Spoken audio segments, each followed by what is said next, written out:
He's an armchair expert. He's an armchair expert. He's an armchair expert. He's an armchair expert.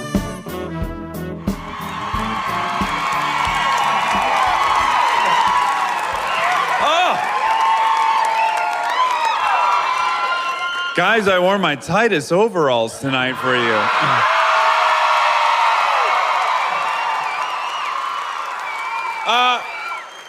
I want to thank New Mexico True, who sponsored this event, who brought us out here. Also, I just want to thank the kind folks at Lazy Boy who always, what they do is they make sure I'm always comfortable in a Lazy Boy, and then we donate this to Habitat for Humanity. I want to thank Lazy Boy, too.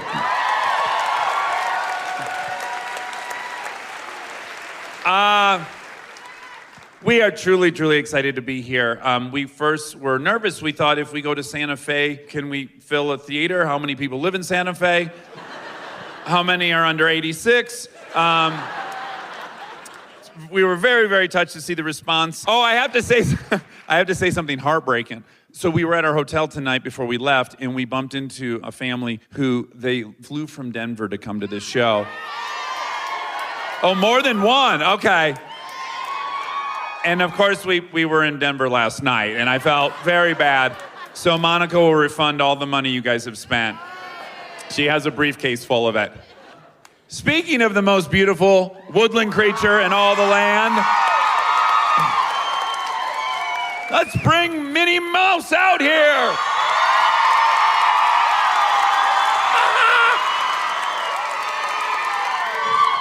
Hi, guys.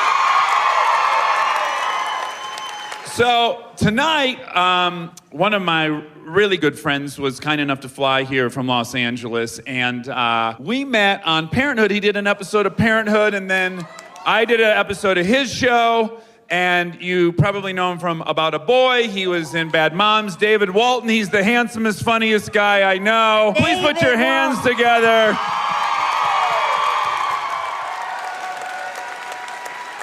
Just last week, the commercial, Every Kiss Begins with K. You know the jingle, Every Kiss Begins with K. Yeah. And I was like, what kind of horse shit is that? That's not true. And I was not realizing it was the letter K. Yeah. I just realized that as well, thank you.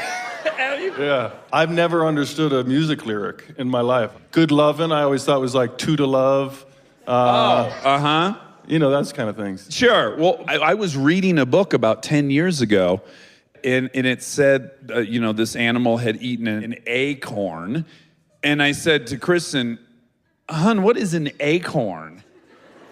And she's like, a fucking acorn. I can't explain to you that's like, what is a glass of water? And I'm like, I need more help. She's like, they fall out of oak trees, I guess, and squirrels, and I'm like, an eggcorn?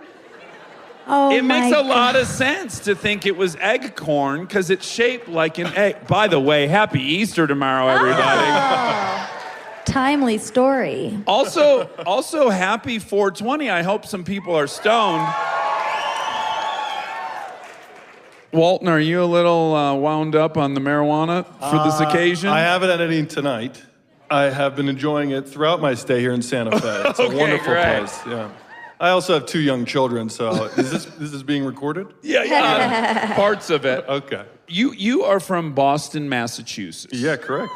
But a suburb, I would imagine, right? Or Yeah, Boston proper? Chestnut Hill, right where Boston College is. And what did Dad do? He's a real estate developer. He is? He was. He retired like 10 years ago, but he was a company called Leggett McCall Properties. And was it like commercial stuff? Someone hollered. Leggett McCall. Someone bought a small office building from Leggett McCall. What did you say? That's amazing. That is amazing. Leggett McCall.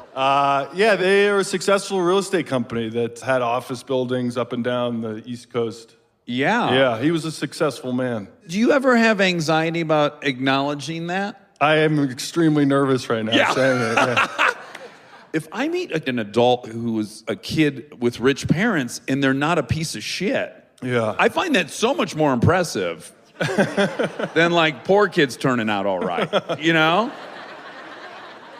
I think percentage-wise, the deck was stacked against you. Yeah, turning into a real asshole. Yeah, he was successful, and honestly, I had every privilege. You know, that word's being thrown around a lot, obviously, now. Sure. And I truly did. And so I guess I'm supposed to feel quite a bit of shame these days about that. As you should. Yeah. Okay. Well, let's start by saying anything you've accomplished, you haven't. Yeah. No, I think, I've said it on the podcast before, I found white privilege to be a triggering word for me, because I did feel like you're saying, like someone knocked on my door and said, hey, want to be on TV? And I said, I guess. But when it was explained to me that, no, your life will be hard, but just being white won't be one of the reasons it's hard. Yeah. Does it trigger you at all? It really doesn't. I'm, not to get all serious, but I have started to really look and be like, oh, I have had extraordinary advantages. Yeah. And I just learned this word intersectionality. Does everyone know that one? Yeah. Which you have none of, and I have none of. Zero. Yeah. Yeah. We're at the intersection of white and tall male. So if we don't watch our step, we might end up to be president. What are you doing? I just wanted to get a gander at Walton's profile. So handsome. We're middle-aged. That's what no one really talks about either, is there's obviously whites are privileged, males are privileged. I would say tall's a privilege. Yeah. Well, it is a privilege because it feels powerful. Right. So there's some like innate power that comes with looming over people, scaring them But like you do. Guys, how cute does Miniature Mouse look? She got a new headband last night. I got this as a gift yesterday. It's a cherry Minnie Mouse headband. Yeah. And I'm wearing it. Yeah. Okay, I am back to wearing our white privilege. Where were we? yeah, and I realize now, talking to you, I think I hit it when I moved to Los Angeles, because a lot of people in the entertainment business aren't coming from this sort of classic, like, New England, old, kind of patrician thing. And Yeah. so I would feel sort of ashamed, and I would try to hide that. You know, honestly, I could go to every private school. I wasn't a spoiled kid, one of 7 children, but like, you know, if I wanted to play saxophone, they're like, here's your saxophone. Here's a gold saxophone. Yeah, here's a really nice saxophone. It's a golden diamond saxophone that we bought from the Coltrane estate. Yes, basically. Can't wait to hear Little Lamb on it, you spoiled prick. But no, I'm were- so uncomfortable talking about it. right Yeah, now, of truly. course. Well, Monica exposed that we had flown on a private airplane to Texas, and I almost left the stage. I was Yeah. so nervous of what people would think about me. Yeah, I think people are rightfully angry at rich people, and I would never say like, "Oh, I was a rich person" or anything like that. Honestly, as a child, you know, whatever your life is, but like if I wanted something in a toy store, I would never get it. You know, It wasn't silver spoons. You didn't have a train or anything. No. Or like the My huge God. stockings that they could hide in. like my butler never gave me anything. Yeah.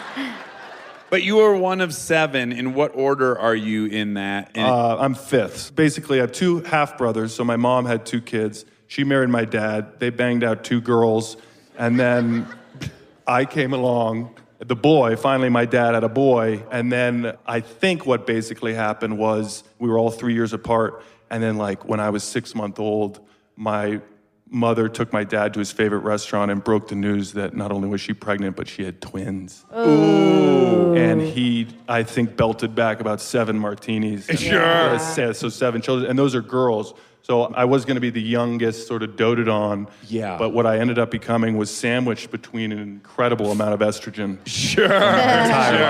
Yeah. But your dad, really quick, he must have been a pretty cool dude that he met a gal with a couple of kids and was like, yeah, I'm signing up for this. Not so much. That's so not much. how it was? No, I honestly, I don't know. I ask about that time. My mom was and is very beautiful. And my dad is a handsome, charming fellow. And I think that generation, they're in their 70s and late 70s now. And it was just a different time. It was sort of like, you're beautiful, you have a way about moving, I want to marry you. Sure. Yeah, you know. And Who are these people? Oh, those are your stepchildren. I think of my mom got married a ton of times, and she had 3. And what a testament to her looks. You know? We were terrible children on top of it. Yeah. Like when you met us, something was on fire Yeah. generally. Beautiful woman. What's funny is right when I met you, you do strike me as someone who had older sisters, because guys generally who have older sisters are just better guys, I think, in general. I think and so. You're very comfy with your feminine side. Can we say that? Yeah, I mean, I think that's why we get along so well, Dad. I do too. That's why we kissed on the mouth when we came out here. I think there are a lot of reasons why you kissed on the mouth, but Did you crave attention with two super needy twins? I'm sure that's hard as hell to... That was tough, and looking hindsight on that, I was sort of lost, you know. My older sisters, like, kind of tortured me, you know, and a 12-year-old girl has a lot of hormones ripping through them. Sure. And I was like a cute little boy. Yeah. Yes, there was Double so much standard. pinching my ass. I mean, an incredible amount of pinching my ass. So the one that was 3 years older, did, like, she have sleepovers and the girls would, like, sneak into your room and kiss you? Yeah, I mean, I would raid my 3-year-old sister. I would raid her underwear drawer a lot with Okay. my friends and be like, check out this bra and stuff like Sure. that. Sure. sure. But Sure. sure. Absolutely. I love it. Who hasn't? Who hasn't? And she was kind of close enough in age where I wanted to be her age. So, like, I'm Right. 12, I still have a high voice. She's 15. The girls she's hanging out with are just hot. mesmerizing. Yeah. And so she'd be like, I'm going to play spin the bottle. You are not allowed. And I would be begging. And she would say, you can play next time. She was very good at lying to me. But then the idea of, like, being in the room and playing spin the bottle with your sister is disgusting, right? Well, it depends what else is on the table. Like, you could Yeah. probably get through it if, like, one of her friends is young Alyssa Milano or something from... Seems all Who's very the Game boss? of Thrones to me. I think if you guys Sure. spun on each other, people would understand if you didn't follow through. I think Yeah. people would You'd probably get it. a sibling pass on Yeah, that. I think that'd be fine. Probably. Did you ever kiss any of your sister's buddies? Actually, Male or yes. female? Now You- that I you think did, about right? it. Yeah. Yeah. That was later, though. Like, later. 15 and 18. Yeah, like right when she'd be in college and I was in high school. And, like, you know, yeah. And she'd be, like, very upset with me because she'd be like, that girl is not, you know. For you. Yeah, she knew a lot about that particular girl. Did you ever date one of your sister's friends secretly?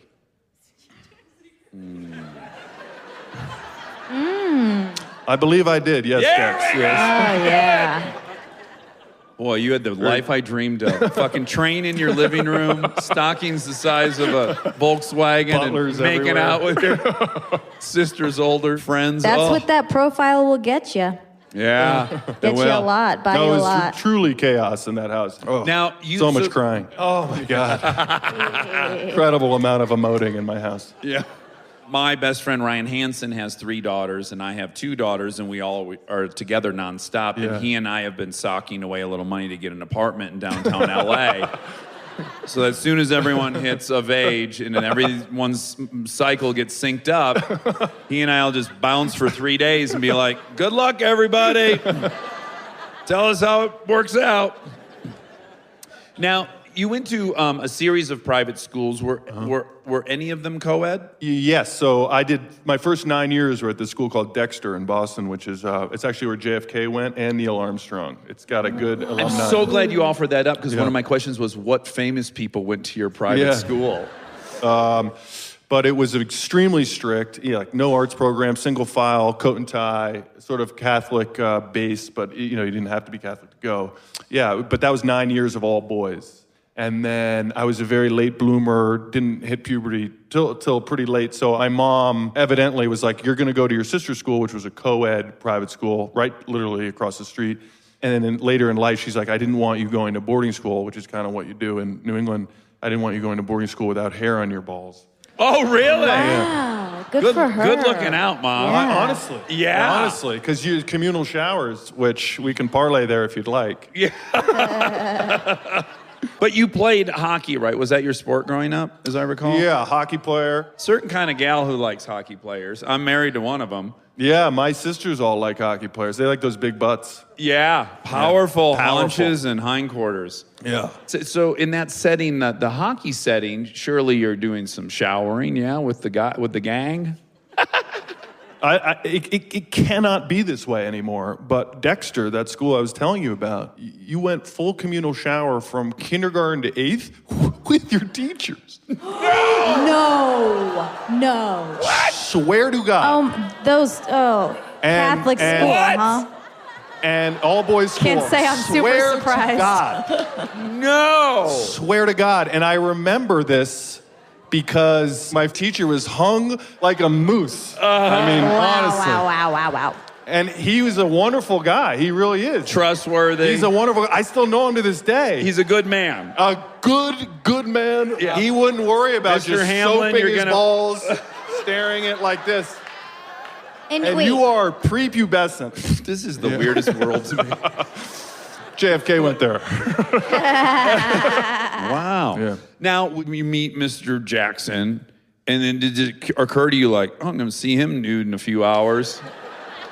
But like anything, you're a kid, it's just completely normal. That's you know? normal. Yeah, you're just like, oh, I gotta go shower with my teachers now, and then I'm gonna... Me and my teacher are going to go hit the showers, clean up. Why the fuck does the teacher even need to shower? yeah, why do at- they need to be? Why Yes. is anyone showering at school? Because we'd have football practice. You know that famous JFK picture where he's no face mask, he's wearing the helmet? Yeah. That's what we were doing. We were playing football, and With then he'd hit leather the helmet? showers. But again, the teacher's not breaking a sweat, telling you to run. Yeah, that's a Oh, fuck, I got to hit the showers after this. I blew the whistle 40 times. There's zero reason for that man to be taking a shower. Correct. These are solid Jack doesn't points. hit the showers. Gotta keep it clean. Gotta keep it clean. You gotta be clean. But at a certain point, you did go away, right, to a boarding school? You went somewhere in New Hampshire. Yeah, I went to St. Paul's where... Who went there? a lot of people. Muller. Robert Bob Oh my Mueller. gosh. So, Right. what led to you going to the boarding school? Well, there's a popular misconception. I don't know if anyone has this, but like boarding school is like punishment, you know, or like you're a bad kid, and so you go to boarding school. In New England, it's actually very common. It's like where they teach you how to hide your money, Yeah. how to buy your way out of vehicular manslaughter. yeah, Yeah. exactly. No, but even back in the day, like at the turn of the century, you would go there and you would just sign up for Harvard, Yale, or Princeton. It was like that. Really? Literally fill it out. Really? Yeah, and then you would go. Fast track. Yes, so that's not what it is at all now. Now it's truly a wonderful school, almost need blind, you know, meaning, whatever your financial circumstance, you're gonna go get an incredible education on 2,000 kind of pristine acres in New Hampshire. So it's a really, obviously, still steeped in this sort of current climate of like, you're gonna get into Harvard because your dad donated the building. There's still that to a certain extent there. Sure. But it's moving in the direction it should be moving. And were you scared to go do that, to leave home and not? Not even close, because I'm one of 7, and every single one of them went to boarding school. Oh, really? Yeah. It was just like what you did. I was Now, like, as a "Ugh." parent, though, you have a daughter and a boy. Can you imagine just getting rid of them for 4 years? That to Right me now is a I very can, fun- actually. Yeah, well, I've been sharing a hotel room in Santa Fe for 4 That's days. true. But, I think you start becoming aware of what a finite amount of time it is where you're going to shortly only be seeing them at Christmas, and that's heartbreaking. I just can't imagine going like, let's move that up 4 years. I know, it's hard, but at the same time, have you can't like land hung on the out with a moon. 15-year-old girl recently? All the time, Dave. Yeah. No, I don't know. I think it will be, kid by kid, but I just had that moment, that sort of sad moment, right? My daughter Cecilia is about to turn 7 in June 14th, and she'll be halfway to 14, which is sort of when you go away to these places. And I was like, ooh, I'm halfway there. That's tough. So you would send? I would, I think I would probably have to move closer. I don't know if I could stay in LA and do it. In high school, did you already think you wanted to be an actor? No, because at the aforementioned communal shower school, Dexter, they didn't have an arts program. It was like really just Latin and mathematics and that old school thing. My origin story of becoming an actor was Lord of the Flies was doing a nationwide search. You know that movie or that book, Lord of the Flies? Yeah. They were searching for all these children, and they came to Boston, and they went to this other boys' school called Pheasant, and they didn't come to my school. And I remember being so ripshit that I hadn't had the opportunity to do it. And I was like 9 or whatever. And I remember that anger, often anger is a good teaching, like it's a sign of something. And so I sort of held that. And then when I got to this St. Paul school, they had what's called a third form play, which is a freshman play. And that was my first thing. So it was like a first opportunity that I could ever act. And there's just guys there. So it's like At back St. to Paul's? Shakespearean times. Are you wearing a wig and stuff? Or? No, St. Paul's was very much co-ed. Oh, it was? Oh, yeah. Oh, fantastic. Oh, you were living with girls. So you're showering with your female teachers Oh, and yeah. your male Oh, teachers. yeah. Yeah. That was that's great. great. Yeah, That's yeah. great. Oh, so are they were in like on the same campus but different dorms? Oh, yeah. It's called intervisitation, and you're allowed to go into their room and close the door. No! Oh, yeah. Yeah. Highly recommend it. Yeah. I'm now very jealous. Well, you're living with your friends. It's an incredibly fun experience.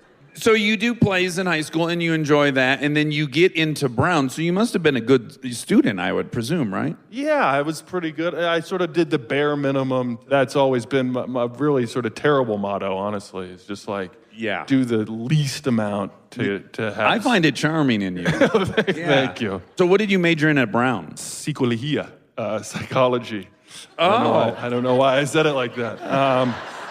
Maybe Well, you can we're in a unpack Spanish city. Yeah, maybe that's it. No, but truthfully, I was very liberal arts. I didn't have any kind of passion. The whole passion thing, like do what you're passionate about, never really rung true for me. I'm not sure that's the best advice for people.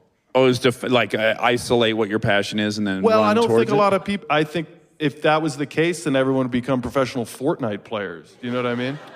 There are a lot of guys that are passionate about that. They're yeah. the most passionate. The most passionate, And there's a lot of people that don't have quote unquote passions. And passion has become this word that's so like huge and it's so weighted. Daunting. And so people are like, is that really a passion? I like it. So I just find it to be a little bit misleading. Sure. Yeah, I'm not sure it's the best advice. That's all. Maybe I'm a contrarian. No, I think there's truth in that. So you majored in psychology, and now at what point do you go, I think I'm going to move to Los Angeles and pursue acting? Well, I moved to New York right after September 11th. I was actually going to move there on that day, and then it happened.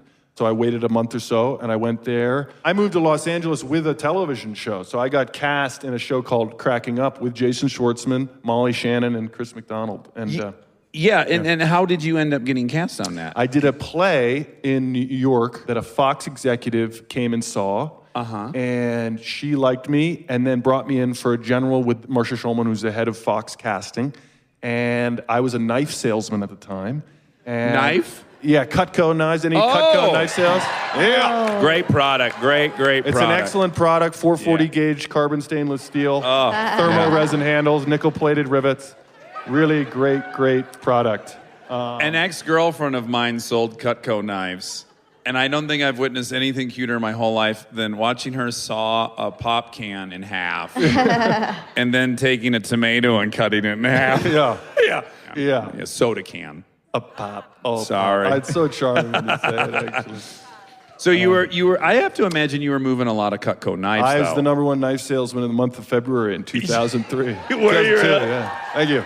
I don't doubt that. Well, I found a woman who was borderline psychotic, who had a black American Express card. Okay. And she didn't even let me do the demo. She's like, I'll buy whatever you want. Tell me what's going on in your life. Really? And I'm pretty sure she bought about 24 grand in knives. So I got a little help. Yeah. Okay. I got a little help for that woman. Was that and a it wasn't because of family? me. Look, the truth is the knives sell themselves. You know? They're fucking quality products. Yeah. Anyway, so Marcia Schulman, I sold her a studio set, no lie. No, wait. In the casting meeting? Yeah, the general meeting with the casting woman, I sold her a 4-piece set. It's a nice starter set. And she was tickled by it, and she was like, this guy just sold me 4 knives. Like, I got to do something for him. So she gave me what's called a holding deal. Which is unheard of. Which is on one insane. meeting, I was yeah. living with 2 disgusting men in an 8-floor walk-up in Tribeca, because not to be bragging the privilege thing, but like when you graduate college in my family, you're cut off. It's not like you get anything. Right. So, I was struggling and I was grinding, and then all of a sudden she gave me this like huge holding deal. Is basically they give you money just to be with Fox, so you can't go to CBS or NBC or ABC. That's incredible to get something. What age were you at that point? 23, and literally they flew me out to LA and town carded me to auditions. Oh my It was insane. goodness. That's charmed. It was amazing, and I got the show, and I felt so cocky. I felt so like, oh, I'm amazing. It was actually the worst thing that could have happened to me, because I was like, I barely tried to get it, and it all happened. And so for the next year and a half, I was just, I'm just like made of. and I did not work for a single millisecond. I mean, and Right. all the money that I made in that thing dwindled away, and my nice house that I had, used that money for, all of a sudden I was asking people to room with me, and all of a sudden I was basically operating a fraternity house. Right. So that I could only pay $200 a month. But Marcia, if you're listening, I hope those are working out for you, and if they're not, there is a forever guarantee on those pieces of cutlery. So give me a call. What's great about David's story, what's interesting about it is many times you must have thought, oh, it's done. I did it. I'm on the fast track. Yeah. Yes. And so that show in particular, right, that was created by Mike White, Yeah. who had just done School of Rock. Mm-hmm. So in your mind, you must be thinking, well, I'm done. I'm going to be on this thing for the next 7 years. Oh, yeah. Start shopping for a boat. Oh, man. Yeah. I was the dumbest, like the most cliche, dumb reaction to that kind of thing. Yeah. Honestly, I didn't work for a year and a half, and I went broke, and my girlfriend at the time, like I went from like sexy, like star on the rise to like now she's visiting and there's like 4 strangers in the house walking through. Honestly, she gave me an ultimatum in a way. She was like, this is not for me, like get a real job or this is gonna be a problem. She wasn't the right, obviously, girl for me, but at one point I was like, I'm quitting, and that woman was Jennifer Aniston. yeah. But I was like gonna quit and go to the job that all basically my friends and community, there's not many actors that come out of the world that I grew up in. Stay tuned for more live show after this exciting commercial break.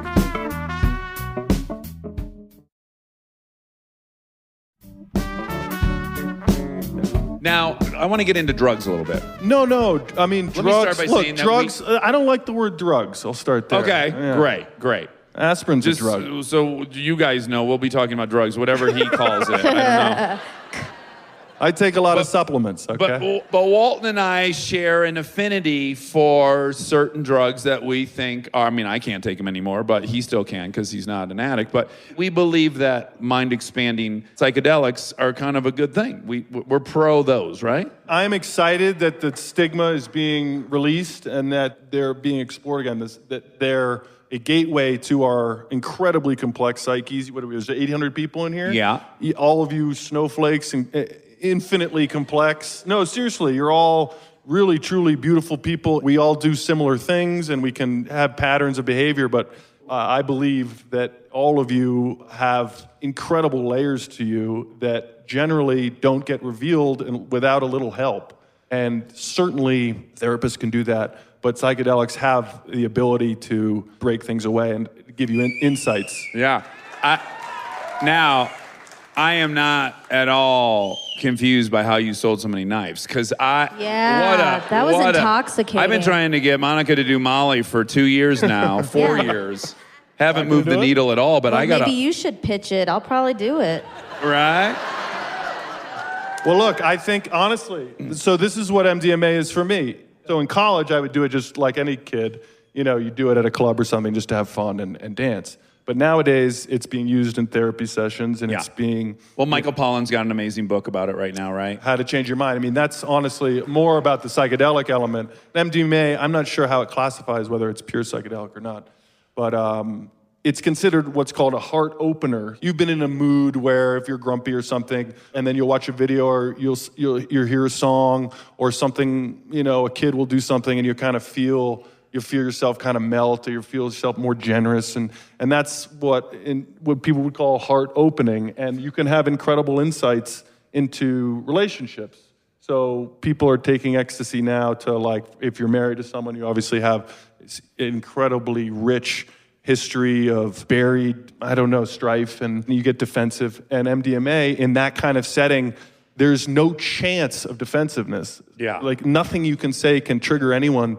And so ultimately, intimacy, into me you see, which is a nice little way of describing intimacy, becomes... Guys, this is a fucking masterclass. I didn't know. Oh my God. It feels I'm now sweating. like I set him up for this, like he's on a speaking tour for drugs. I don't think I realized the depth of which you could... I'm going to call my sponsor in about 6 minutes. You keep going. Oh God. Hey, Jeff. Yeah, I'm just on stage. Are we sure about this thing? Yeah, okay. Because my buddy Walton, do you own any Cutco knives? Okay. When you do it together, It'll give you insights that could truly change your life and change the rest of your relationships, especially ones that you're already in. Yeah. well, that's why they're using it a lot in end-of-life stuff, because people are dealing with the death of their identity, and they go on these high-dose mushroom trips, and they start feeling the connectedness, and the barriers kind of melt away, and that's just kind of a really powerful, cool thing. I hate that I'm an addict and I can't do it with you and Monica, but Well, I'm very actually, I would pro-experimentation. disagree with you on that because great. they're Hold on, I'm just going to using- put Jeff on speakerphone. Get Jeff on the line. Get him on the horn right now. No, but in all seriousness, they're using LSD, for example, for Addiction. people in AA who are struggling with that sort of thing. Well, Bill W. famously did LSD therapy while still sober. I think, I've thought this through. Here's what I think would happen to me. I'd convince myself this is a great idea, then I'd be tripping balls. And all I'd be thinking about is like, you don't have 14 years anymore. I just think it would steer. I don't think I could keep it on the rails. There's no way. Well, yeah. I mean, you know yourself, and I would never pressure you or. But fuck it. Let's do it. Let's do it. Pull them out. Let's get some boomers going. I actually got some blotter acid in my vodka. Because you use them the way I did initially, and that is just to fucking have fun, right? Yeah. Yeah, and to like bond with your friends. There's like some tribalism too. We've been told it's very dangerous and scary, and it's something you can prove to your buddies that there's an element of bravery involved. Like there's many, many layers to experimenting with drugs, I think. Yeah. But you have now, and I think because of Michael Pollan's book, right, you've now done where you actually take a shitload of shrooms and go fucking sit in a room by yourself. It hasn't been mushrooms. Cocaine? Yeah.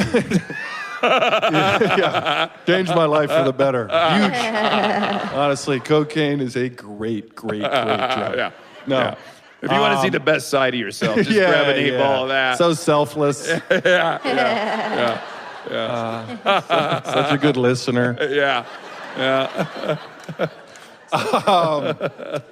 No, there's a value, I think. I mean, I haven't done what they call the hero dose. That's considered, I think, over 500 micrograms of LSD or a quarter ounce of mushrooms. Oh, Jesus. And that's where you lock yourself in a dark room with an eye mask and do that much. And that's where I haven't done that. That takes a certain amount of courage. And probably a contingency plan from a loved one. Yeah. Right. It's all interesting to me just because I'm fascinated by the human psyche and my general feeling, and I don't know how to articulate this, but it's like that we're all just kind of looking through this little pinhole, and that we think these 5 senses we have are it, and I think they're just such a small... Well, I tripped out on it the other day. I was actually thinking about hearing. And I was thinking if none of us could hear. And I was thinking how abstract hearing is. It's vibrating the matter in the air, and it's bouncing off these eardrums, and that's how all this is happening. And I just started thinking if none of us had ears, it completely impossible to imagine that sense. Yeah. And so I started thinking like, yeah, I guess I buy into the notion that there's maybe a dozen more that no one can even imagine. Oh, yeah, I mean, it's really just like, do you believe in the unseen? And how can you not? What's beautiful is now science... Tology. Well, that's where all this was leading. I have a book for you. You'd be great for them. I mean, people would really I'd sign sign up. up. Yeah. I'd go clear with you. No, but I find it fascinating that science now is this sort of new age woo-woo stuff that most people yawn at or scoff at. And there's something happening where basically quantum theory and all these things are starting to like merge with the wacko on the side of the street, which is basically like there's a unified energetic field beneath everything, and there's no difference between my hand and the wood when you drill down into it, and everything is essentially some sort of matrix. I honestly hate myself for talking like this. I feel ashamed, and I don't know how to do it without feeling... If you were 5% less good looking, it'd be insufferable. Yeah. It really is. It is insufferable, and I get the allergy. I'm so allergic to this stuff, but I do know that like what the fuck is happening? What is really going on? What the fuck are we doing here? Okay, so that's drugs. I wanted to talk about that. And what a Supplements. qualified Supplements. opinion. Supplements. Yeah. Do you really not like to call them drugs? Well, no, I just don't think it's very useful at this point because it's a weighted term. And like you're talking about psychedelics, like, oh, that guy doing drugs. You know what I mean? Well, that's true. It's certainly different from smoking crack, in my experience. Yeah, I mean, like, have you done crack? Oh, yeah. There's no feeling quite like looking at yourself in the mirror the following morning or next 2 days. You realize your lips are a bit burnt, and it is demoralizing. I wonder if this will even be remotely comedic. I one time went with my pals from Detroit. We went downtown and we got some of that delicious crack rock, and we smoked it, and we ran out inevitably. And then I was like, it's time for me to go back to my mom's house. I was visiting Michigan, and I was like trying to sneak into my bedroom at home, and I opened the door, and I had forgot dear Grandma Midge was staying in my bed. And I was like, there's no way I can talk to Grandma Midge right now. And we did. I sat on the bed, and Grandma Midge and I just chatted for about 45 minutes. I don't think she has any idea that I was on the devil's pipe the night before. The devil's pipe. Is it the best 10 seconds of your life, or is it? I've never done it.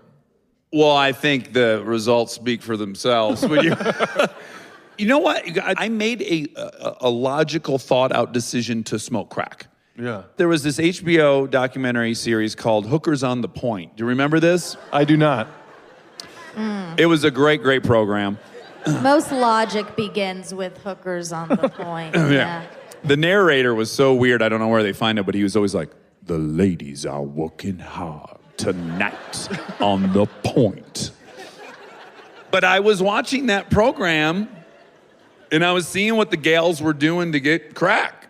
Yeah. And I thought, that has to be a very sensational feeling to be willing to go through that to get that. I thought of that. Yeah. And I thought, I don't want to leave planet Earth without knowing what that is like. Very much underestimating the addictive quality of it. Yeah. But I did decide I don't want to leave here not knowing what that feels like. I don't encourage anyone to make the same argument in their head. But at any rate, Hookers on the Point, check it out. I think you can find it still. It's a very uplifting, life-affirming documentary series. Now, where I was going with David's overarching story, which is probably a more common one than the ones we become aware of, which is you've had 7 shows, and the first 6 didn't go to a second season. About a Boy was the first that went to a second season, right?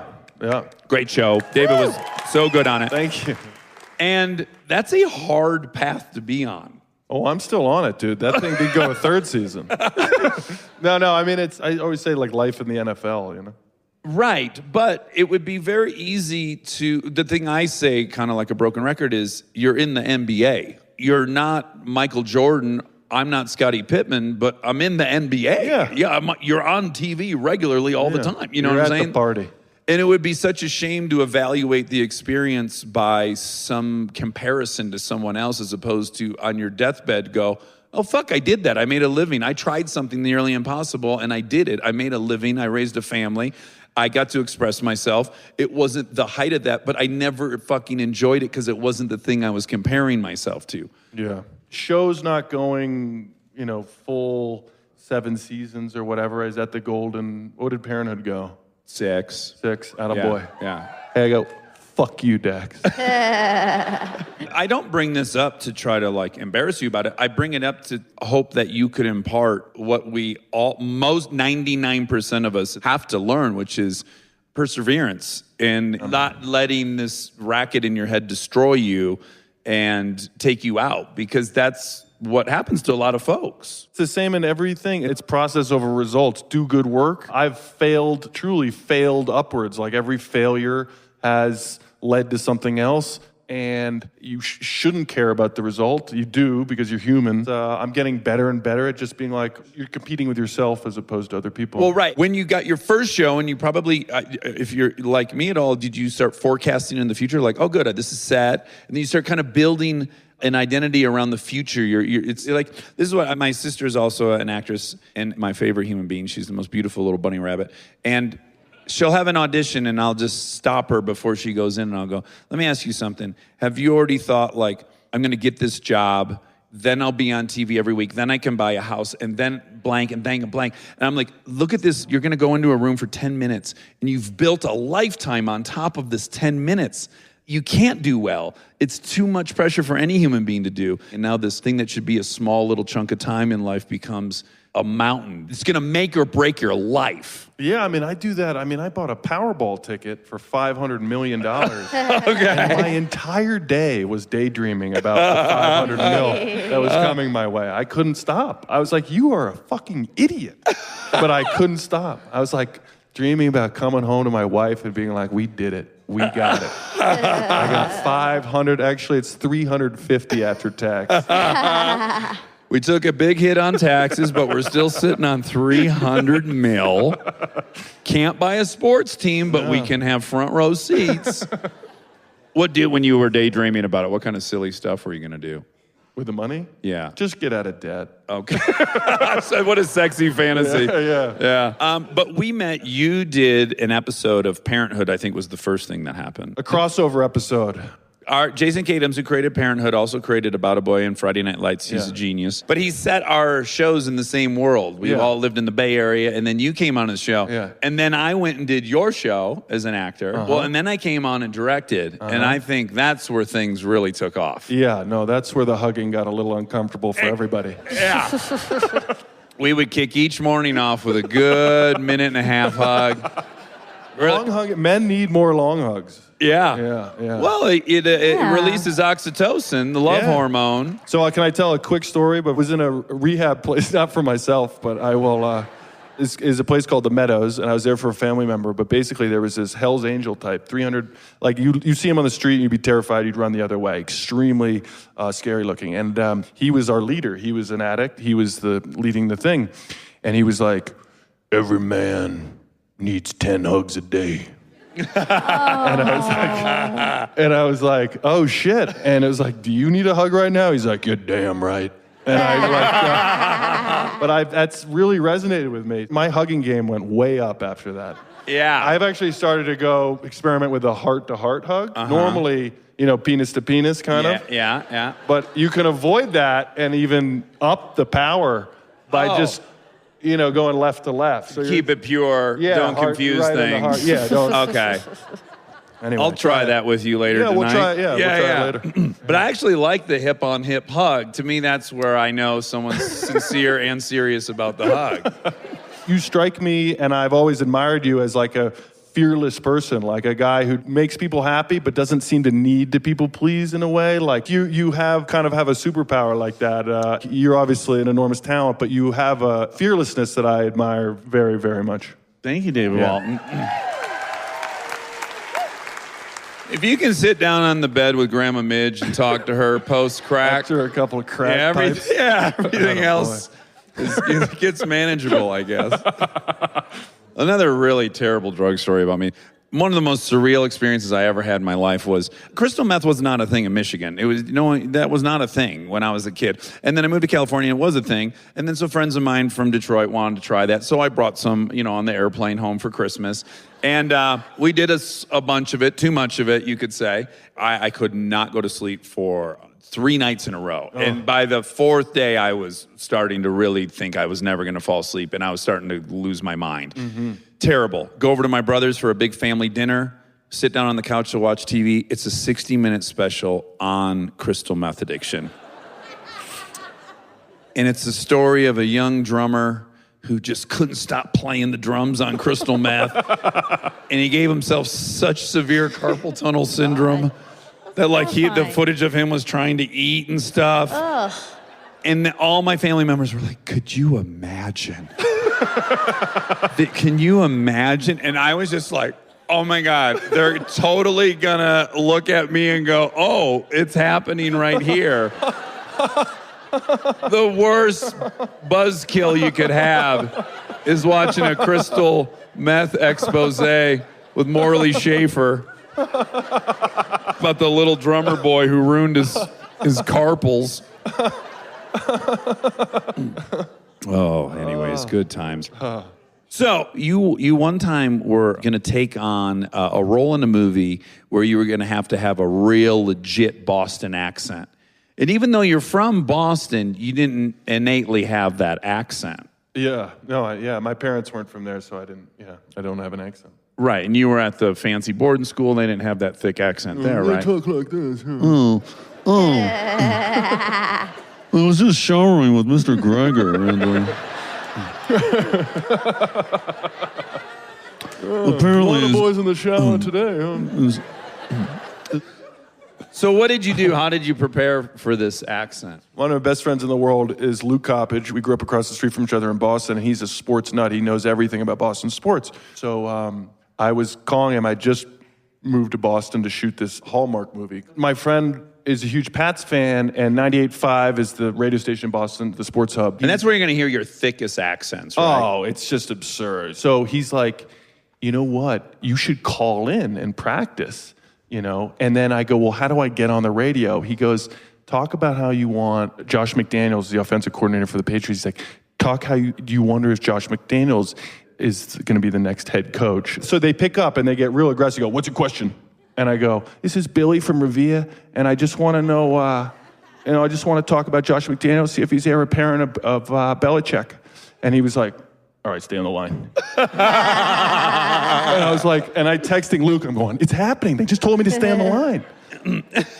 and he's like, I'm tuning in. He's like, I'm gonna listen. He's down in New York. He's streaming it. And all of a sudden they go, all right, we got Billy from Revere. What's your question? And I'm like, yeah, this is Billy. I'm wondering if, what your thoughts on if Josh McDaniels be heir apparent to Belichick. And they just hung up on me. And I was like, my accent is shit. They saw right through it. Right. So they hang up and I'm spiraling and I call Luke. He picks up and he's cry laughing because it's like been 15 minutes and they're still talking about the question. They just didn't want to hear me talk anymore. So they bought it, and that gave me the confidence to really do a mediocre job on the film. Good. But you are a big Pats fan, right? Yeah, very much so. And you and I share yours is different than mine. Mine's purely aesthetic, but a love for Tom Brady. Well, he's an extremely beautiful man. The guy's a supermodel, but you love the man, right? I love him more than anything, honestly. Yeah. He's given me such profound joy, and he is incredibly good looking. The guy's 6'5" or whatever, just beautiful. 220. Yeah. Lean, mean, takes care of his chassis. Never eats anything inflammatory. Yeah. No nightshades. No nightshades for him. No. But you got to meet him. Oh, yeah. I got to meet him.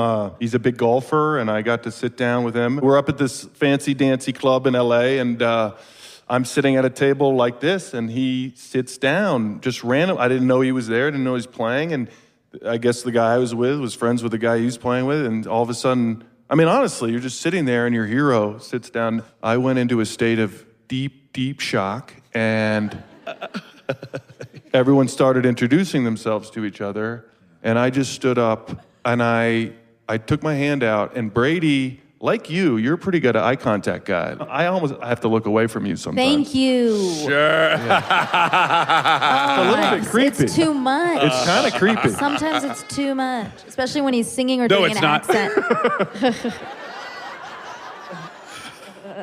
But Brady is not afraid of eye contact. And so I remember in my state of shock just saying to myself, you do not fucking look away from Tom Brady. You take this moment and you own it and you look at him. And the truth is, I don't know whether he's done some self-help thing where he's like, I won't look away. I'll wait till someone looks away. But he did not look away. I did not look away.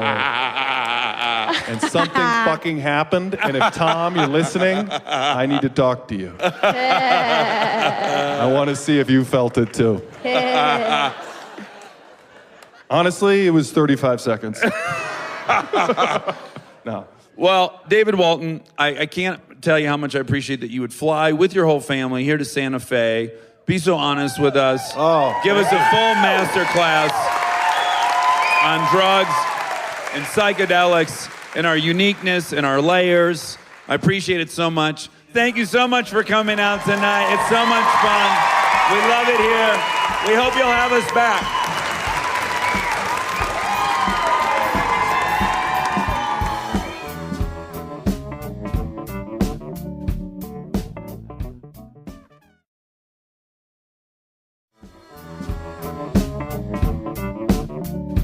And now my favorite part of the show, the fact check with my soulmate, Monica Padman. Working at the fact check. Dun, dun, dun, dun, dun, dun. Working at the fact check. Bum, bum, bum, bum, bum, bum, bum. Cool.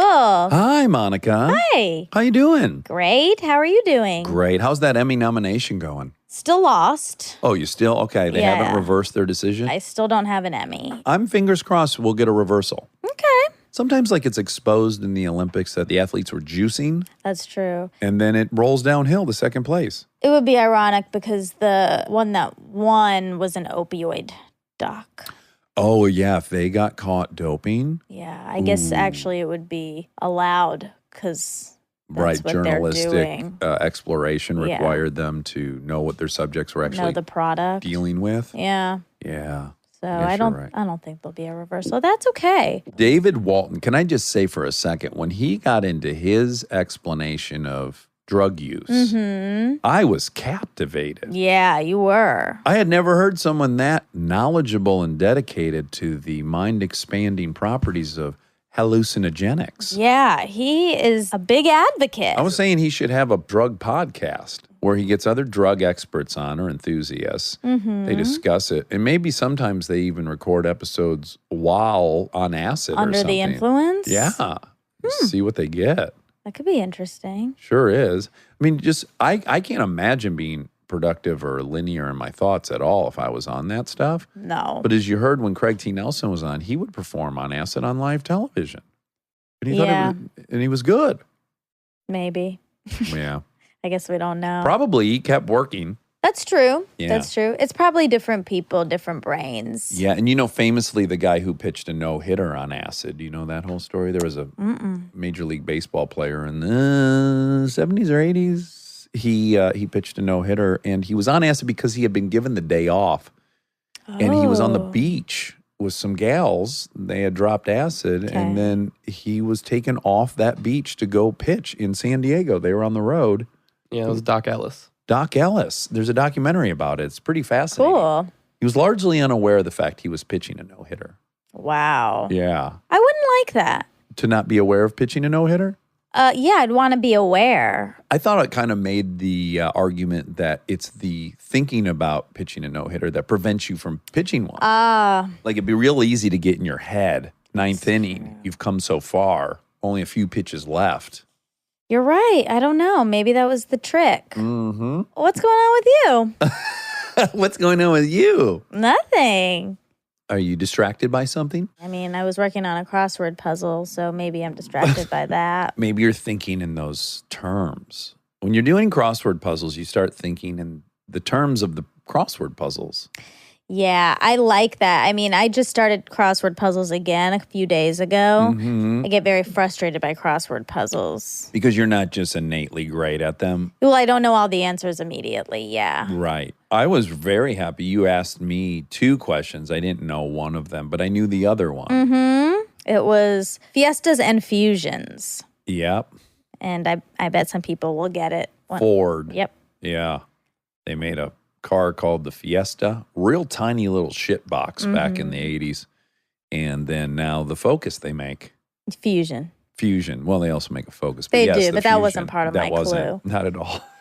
It worked out well. That was a good clue for you. I picked a good one for you. Yes. It was, and it didn't seem like it because it seemed like it had something to do with Spanish. Parties or, Yeah, that's we- where my brain was. I started there. I started with, party. Is a fusion a party? Yeah. Kind of part, like a nuclear party? You want me to ask you a few questions I couldn't answer? Yeah, let's see. See how Okay. I do. This was the Monday New York Times crossword puzzle. Which, am I right? That's the easiest That's day. the It gets easiest one. progressively harder throughout the week. And you know who was just an addict for these New York Times crossword puzzles? Who? Mae Whitman. Oh, Mae Whitman was always working on her crossword puzzle on set. cool. Yeah. It feels really good when you figure one out after a long time of not figuring it out. Yeah. Oof. Yeah. I've been enjoying that feeling. I had a little period where I did crosswords. I started doing them in the Bruin, the UCLA newspaper. I'd be bored in class, and I would pop that Bruin out and get going on it. Yeah. Most of Saturday mine- maybe is the hardest, and Sundays is the largest. Ooh, okay. Yeah. Could be your whole day. It could. I mean, this easy Monday one took a lot of time, and I didn't even finish it. Okay. Okay, so some of the ones I'm having trouble with. Okay, and this should be so easy. Outer boundary, 5 letters. Outer boundary. And it's not edges. Fence. Ooh, No. Nope. not fence. Border. Outer boundary. I tried rim, but rim's too short. Ring. No. The third letter is M, and the last letter is T. You're sure about that? Yeah, I'm correct on the other words. I You feel know. really good about I that. do. So few words end in MT. No. Third letter is M. Yeah. Last letter is T. There's 5. So Oh, there's 5. Yeah. So like maybe something matte. Emit. One more time with the clue. Outer boundary. Outer limit. You did it. Oh my God. Good job. Will you trim out some- That was great. I feel stupid now. I had a fear that this was going to be the reaction. Like at first, I was like, "Oh, I'll help her. She'll be happy." And I was like, "No, she'll be upset." No, I'm not upset, but I wish I could have figured that out on my own. Right. I started a new one today. Oh, and because this one was getting slow, Well, I just or because feel it's Tuesday. stuck. It's Monday. It's Monday. Who cares? But really Thursday. It's also Thursday. Oh, that's true. It's also Thursday. That's true. Yeah, these are all arbitrary distinctions. It's all in your head, anyways. Time these is just days. an illusion. It's an illusion. Yeah, That's right. it's a big illusion. It's a luge. It's a luge situation. Speaking of that, was the Olympics, the Winter Olympics, at the beginning of last year? We Or talk the about end? 18. It's always even. Yeah, it's even, which was Wintertime last 18. year. And I feel like there's no way there was an Olympics last year. But it must have been at the beginning of the year. Of 18, yeah, beginning. January 18. Not the end. But I think actually like February 18 is when they Right. kick those things off. That feels like so long ago. Doesn't it? Yeah, it seems like a long time since I've seen some Olympic action. But again, the winter for me is always a little lackluster. I'm all about that summer track and field stuff. I bet lackluster is going to be one of my clues. I bet it will for sure. Yeah. So David went to Dexter School, which he said JFK and Neil Armstrong went to. Now, I hate to do this to a guest. Oh, no. Neil Armstrong did not go to Dexter School. He didn't? But JFK did? JFK did, which is still great. Well, I'd rather lose Neil Armstrong than JFK. Well, Story Musgrave Yeah. is an astronaut, and he went there. Okay, Story Musgrave. So, yeah. What a name. Yeah. Story Musgrave. That's his name. And he's an astronaut, and he went there. So I think maybe that's where the confusion is. That makes sense, yeah. 'Cause Story Musgrave. One astronaut did go there. Maybe even David was like, JFK and Story Musgrave went there. But if I say Story Musgrave on a stage, people are going to think it's a joke. Let me just change it to an astronaut they all are comfortable Neil with. Armstrong, yeah. He Neil probably did that. Armstrong. Yeah.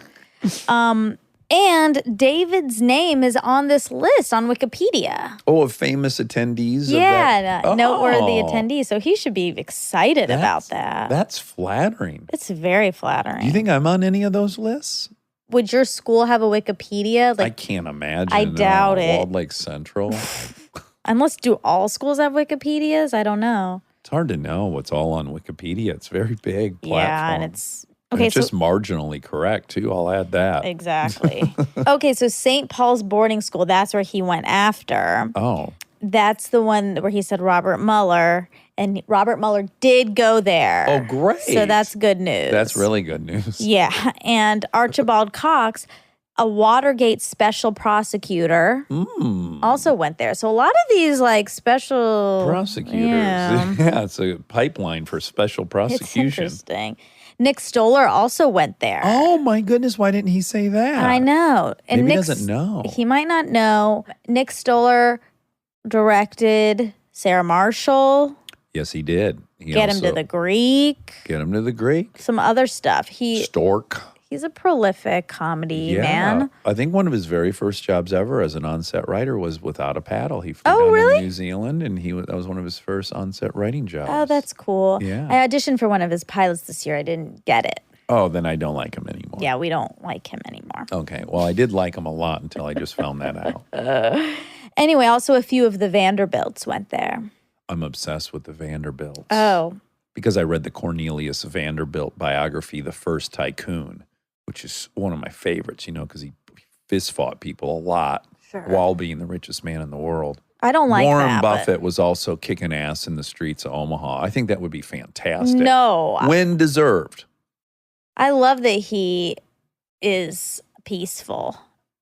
What And if... he lives in a very modest house. I love that. My dad loves that about him. Yes, he does live in a modest house. And he doesn't spoil his children. No, but the interesting thing, did you watch the HBO documentary about Buffett? I didn't watch it, no. Oh, it's great. So his wife, who was a very intelligent, driven woman, Sure. as he was growing Berkshire Hathaway, at one point she said, I'm not going to live in Omaha for the rest of my life. I love you, but I'm going to go to San Francisco. And she went to San Francisco, and she told her then good friend and one of their neighbors, I guess, please cook Warren dinner. If no one's here, he won't eat. So she came over and started making Warren dinner, and then that ended up with her moving in, and they clearly had some kind of love affair, and he still loved his wife, and they stayed married. And when his wife got ill, he dropped everything and was by her side. But there was definitely some kind of progressive, interesting relationship in Warren's life. I remember you telling me that story, but I don't remember it being about him. Are we sure it's about him? Yes. Oh, well, there's another case of that, and that's Jerry Weintraub. And that was also exposed in his documentary, too. Oh, okay. Yeah. Where he and his mistress and his wife all live together and are quite happy. Oh, really? Yeah. She caught him at the Beverly Hills Hotel, I believe, having a little situation. And then she then told him to buy her something. He bought some crazy ring for her or something that patched things up. And then slowly they just all integrated. Oh, wow. That's Yeah. And I think they're better friends than he It's is with either of unconventional. them. Yeah. Very unconventional. interesting. I like it. Yeah. It's interesting. Yeah. Anything different's interesting to me. Yeah. Okay, so we mentioned Lord of the Flies. Everyone knows Lord of the Flies. Everyone had to read that in middle school. Well, now, here's one of those books that I know what it's about, but I haven't read it. You didn't read it? No, I know that, but it's a bunch of kids, marooned on an island, and then all of a sudden the kind of tribal leadership takes over. Yeah. And, yeah. It's a cautionary tale, yes, about abuses of power. It's by William Golding. He might come up on my crossword puzzle. Oh, likely, very likely. Yeah. Yeah. In 1954. I can't believe you. So you were required to read it. You just didn't. You mean? I wasn't required You to read it. weren't? No. Oh, the Georgia school system requires it. Yeah. What books did you have to read? Had to. I mean, generally, I feel like you got to pick a book and do a book report on it. I guess, of course, no, the ones that were assigned to me now that I think about it, Of Mice and Men. Mm-hmm. I would've not- Steinbeck. Yeah, I wouldn't have picked that one out on my own. Loved it. What else did we have to read?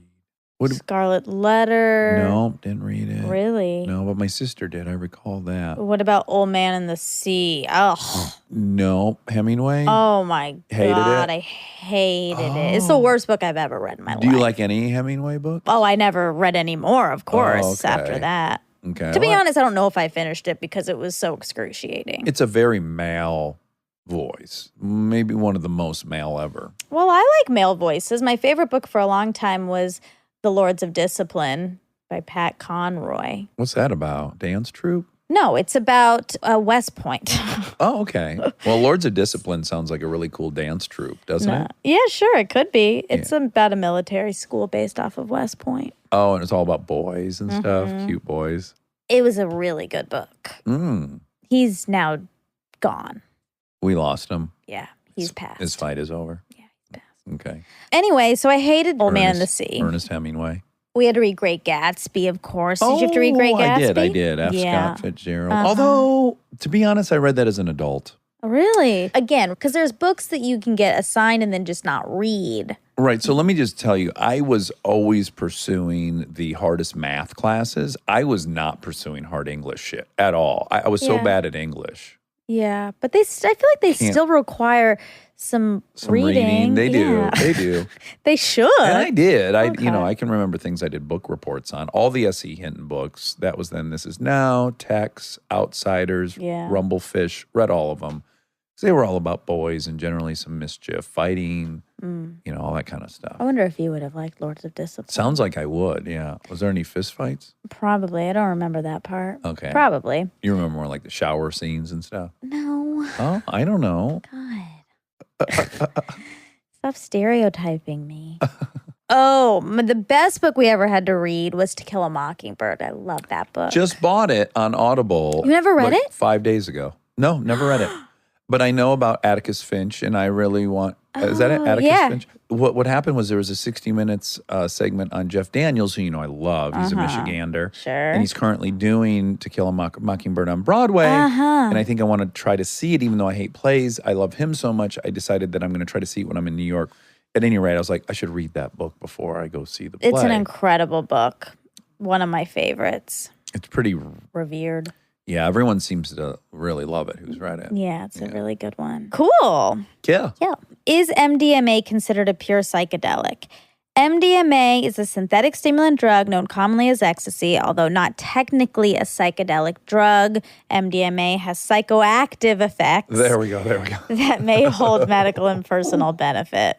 Anyway, so no, it's not. Okay. You know this thing that happens? I know I've talked to some people who've done it in excess. I've done it in excess, of course. And at a certain point when I've been on like 5 or 6 of them, you get this kind of shutter vision. So like if I looked from you and I panned over to Rob to my right, instead of seeing a smooth stream of transition, I would see click, click, click, click, click, click, like 5, 6 frames that brought me over to Rob. And I have at times been with other people on the same amount and asked, like, is your vision clicking in snapshots? And they were like, yes. I was like, okay, good. Then we're good. As long as it's happening to other people. Yeah. That no. You would dislike that. Yeah. I don't think I'd enjoy my vision in snapshot form. Well, it's very pleasurable. Really? Yeah, like you're enjoying it. And then I'm just kind of curious, am I the only one experiencing this snapshot thing? And everyone else is, and I go, oh, it's kind of cool, huh? Like everyone agrees it's kind of cool. Cool. Again, I acknowledge there's probably a certain mindset that makes that cool and not scary. Yeah. You have to have somewhat of a disposition, probably. I guess you're also on drugs, so Yeah. that's probably making you feel like it's good. Yes, but to make it not about drugs, there have been a couple different times where things that are happening that are scaring some people are exciting me. So like we had the Northern Lights one time when I was in high school, like 12th grade, where all of a sudden I heard tons of people in my neighborhood yelling like, oh my God, come outside. Come on. People were just yelling, go outside. And the entire sky was lit up bright green. Oh, it wow. was crazy. Whoa. Like the whole sky was bright green. And many of the people were going to the worst imaginable scenario. Radiation. Like radiation. That's what There's I been would an do. atomic bomb. Uh-huh. And I was immediately like, oh, fuck yeah, something new's happening. Like I'm 18. It's already boring seeing the same old shit every single day. And the fucking sky's all green. Yeah. All right, let's talk. What's next? Are there aliens here? Are there, like I was very excited just that something different was happening. Right. And that's just my nature, I think. I think so, yeah. Yeah. Yeah, I think you do have a lot of that. Oh, what's a hero dose of psilocybin? Terrence McKenna describes a heroic dose of magic mushrooms as consuming 5+ dried grams, 15 to 20 grams if they're fresh, of hallucinatory mushrooms in silent darkness alone for many hours. I'm so curious what dosages I was taking back when I took it. I certainly had no clue. I know. Yeah, I don't know Yeah. what in grams, how much it was. I mean, again, I know I bought a pound in Santa Cruz that time. Yeah. Yeah, me and Aaron. We went to Santa Cruz and we bought a pound of mushrooms, which was 2 gallon-sized Ziploc bags of mushrooms. Yeah, and we it's a kept lot. half and sold half. Yeah. How much money did you earn? It would be hard for me to remember, but I know that basically what happened is we doubled what we spent and we got a half pound for free. Oh. So I guess that went up. We sold it for 4 times what we got it for. That's a good profit. Yeah, they're not very readily available in Michigan, or at least they were not then. And they're super available in Santa Cruz. Yeah. Now, in retrospect, the crazy part is that Aaron drove cross country with a half pound of mushrooms in his backseat. Sure. Probably not a wise decision. Probably not. No. No. Oh, gosh. Oh. That's a lot of hours behind the wheel thinking about getting pulled over. It was probably very stressful for him. Oh, yeah. Yeah. Okay, the HBO documentary series, you were saying Hookers on the Point.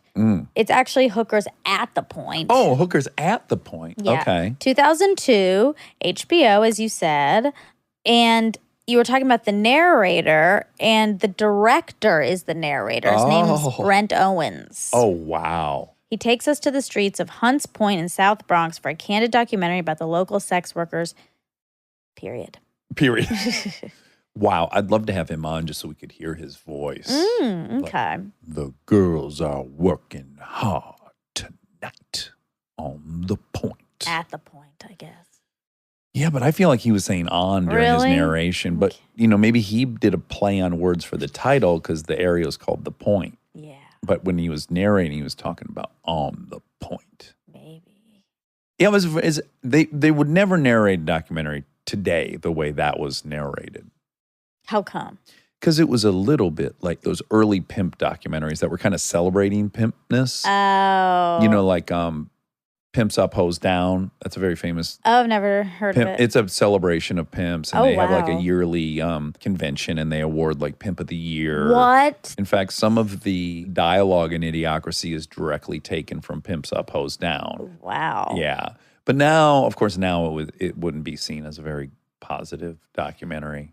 Yeah, I mean, I think it was also very popular in rap music. To be a pimp. Yeah. Well, Is it and still? in fact, Snoop Dogg hung out with the legendary pimp, the bishop, something, and he wore all green and carried around a chalice all the time, and he took him Right. everywhere. I've met the guy. And Snoop kind of dressed sometimes. Yeah, and he called himself a pimp, and he'd talk about his stable and stuff. All Yeah. things that And in lots the of 90s. songs. PIMP. Uh-huh. It's hard out here for a pimp. Yep. Lots of.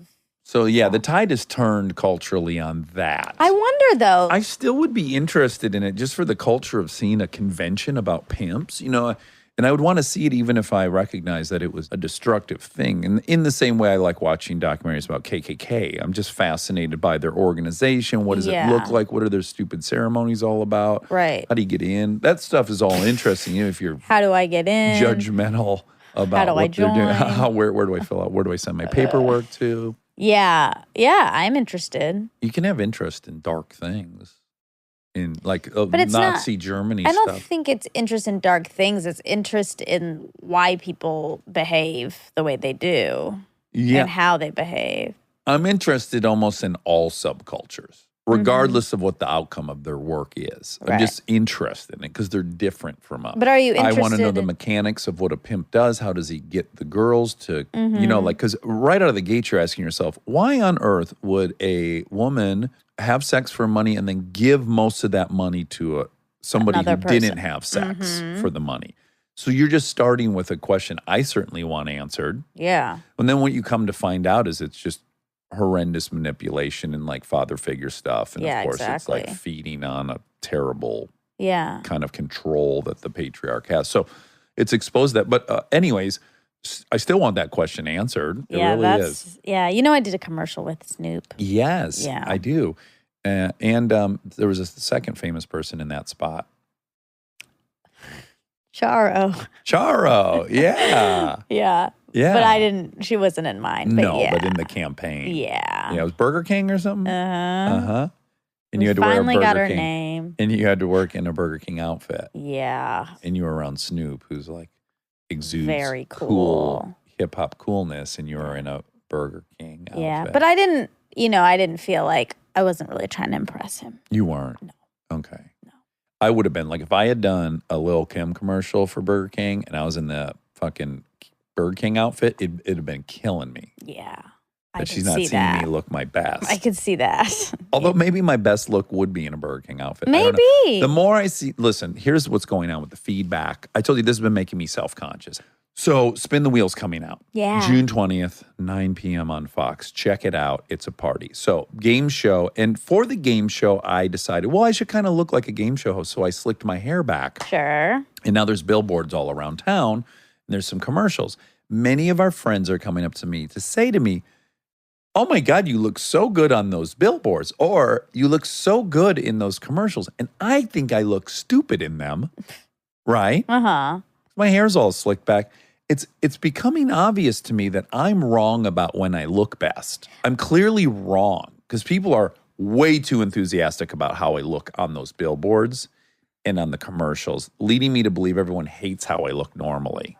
Or wouldn't be so emphatic about how much better I look in those billboards. Yeah, that's not what people think at all. You sure? Yes, I'm sure. And I think that they just probably, they notice it because it's different than your Okay. normal thing. To me, it sounds like they're saying, please look like that and not how you're looking in your real life. I like the way you look in your real life. Well, you did tell me that, and it made me feel a lot better. I like both. Okay. The other option's also good, which is, I think, what they're saying is, oh, this is a good look, Okay. but not instead of. Yeah. Well, just nobody said this is a good look when the Bless This Mess stuff was everywhere. Well, that's your normal look. They're not, it's the same. Oh, it's got me in my head. All Don't. weekend I've been like staring. Should I shave and cut my hair off? Yeah. See in the mirror, I'm just like, oh my God, look at your eyes. What are you, 109? Saggy baggy. Look at these saggy baggies. Ooh, saggy Oh, baggy. saggy baggy.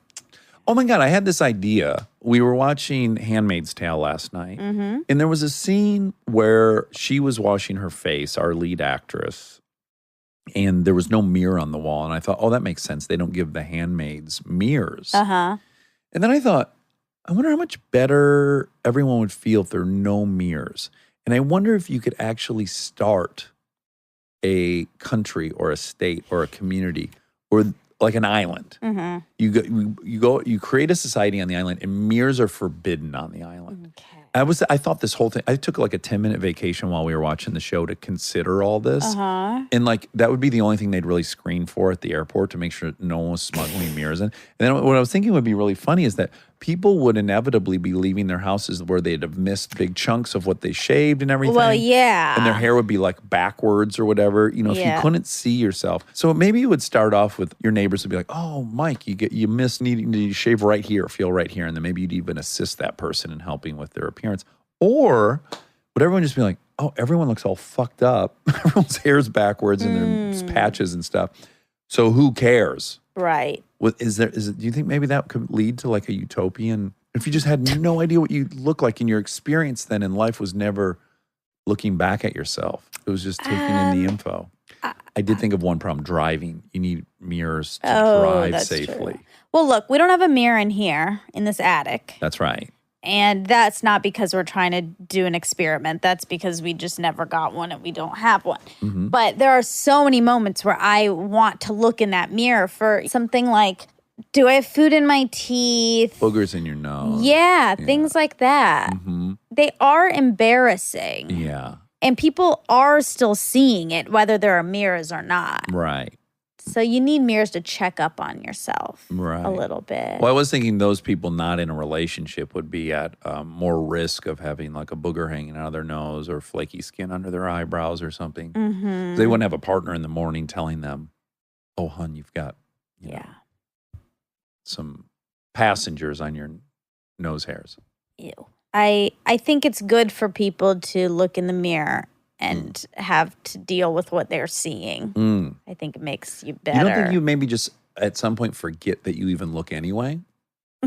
No, because it's not like everyone's blind. No, I know, but you'd be so out of touch with what you look like, you'd start to forget that you even look like something. Maybe, except you're still looking at other people. So you're still comparing yourself. I think the comparison still happens where you see someone, you're like, I want to look like that person. Whether or not you are seeing it. But again, then you'd only be going back to like however many years ago you moved to the island. Like, I saw myself 4 years ago. I wonder if that's how I look, or I look as good as them. And, well, no way to find out. I guess I should stop thinking about it because I'll never find out. Maybe. I don't know. I feel like it could be liberating. Okay. Mirrorless land. You're getting rid of reflective surfaces too? Yeah, no water where we're No at. water. Okay. I mean, I think that, you wouldn't want to take away all the drugs from the world. If you could remove every single drug, would you? There are ones I would remove and ones I would not. Yeah. Yeah, I would remove crystal meth. As much as I'd hate to see it go, I'd remove cocaine. Mhm. I'd remove heroin. I'd leave psilocybins. I would leave acid. I would leave probably MDMA. I would have guessed that you would have said keep them because I feel like we've had No, that they have such conversation before. diminished returns. But I feel like we've had a conversation before about this, and you said it's not on like a greater good to take care of that. It's on personal responsibility. Well, I think it can't be done. So I think all the money spent in trying to do something that can't be done is a waste of money, and you'd be much better spending that money on prevention and or treatment. That's my opinion of it. But yes, if I could wave a wand and get rid of crystal meth, I don't think crystal meth's bettering anyone's life ever at any point. Okay. But I'd keep booze, even though booze I think is the most destructive of everything on the planet. I mean, just numbers-wise, accidents, health, all of it. Certainly the worst. It's the same. It's like CRISPR. Like, would you cut out the bad gene, even though people are benefiting from having those things? Mm-hmm. Oh, good. Thank you. Congratulations. And Measles-toff. Oh, thank you. Yeah. Okay, which episode of Parenthood was David in? He was in season 5, episode 13, called Jump Ball. In case anyone wants to watch that tonight. He's so cute. Remember he came over to say hi to me and he was in the kitchen and you were in the living room working, but you couldn't help but look over every now and then at how cute he was? Do you remember? And he left and you were like, oh, he's so cute. You don't remember this? I remember it. That's not what happened. He was there talking to you. I was in the living room. And then I came over and said hi, met him. Then he left. And then you said, isn't he so cute? Oh, okay. I led you there. And I agreed. He is Okay. so cute. And but charming. I was not trying to sneak glances at him. Well, you should have, because he was telling me about his squat routine, if you remember. Oh. And he was up and down, up and down. Oh, And he's I got missed nice buttocks? muffins in back. Okay. Yeah, he's got real nice muffins. Oh. I almost said pancakes, which is the opposite of what he's got. He's got muffins. Okay. Yeah. Well, maybe he had pancakes and he worked them out, and now he has muffins. Yeah, pancakes is more my department, although increasingly less. Are I have you- been you're focusing making a ton. muffins? I'm focusing a ton on my muffins. Yeah. Okay, you said Tom Brady's 6'5", and David said he's 220. According to the internet, he's 6'4", 225. Down 1 inch, up 5 pounds. Yeah. Oh, That's all. that's it. Yeah. Ending on T. Brady. Yeah, your favorite. Keeping the theme of gorgeous guys alive. Yeah. We went to All Time yesterday for breakfast, Oh. and there was a guy in there that was so gorgeous. I was like, God, if Brad Pitt had a brother who was a welder, Oh. long hair, big beard, Okay. gorgeous, 'Kay. beautiful little daughter with him. Aw. I couldn't stop staring at this guy the whole meal. Oh, my goodness. Yeah, he looked kind of like a mix between Jesus and Brad Pitt. Oh, that's a good combo. Yeah, very sexy. Very, very You know sexy. what? I think I may have seen that guy. I bet, and you wouldn't forget if you did. I really do think I've seen that guy at Reckless Unicorn, a children's store, Oh. with his kid probably. And yeah, I think I Yeah. think I saw him there. Can't remember. He looks like one of these guys who's just got a great physique and has never exercised in his life. It's just from chopping wood and like carrying water pails up a hill and stuff. I wonder if it's the same guy. The Jesus workout. Reckless Unicorn is close to All Time, so he might live close by. He definitely looks like he lives in the neighborhood.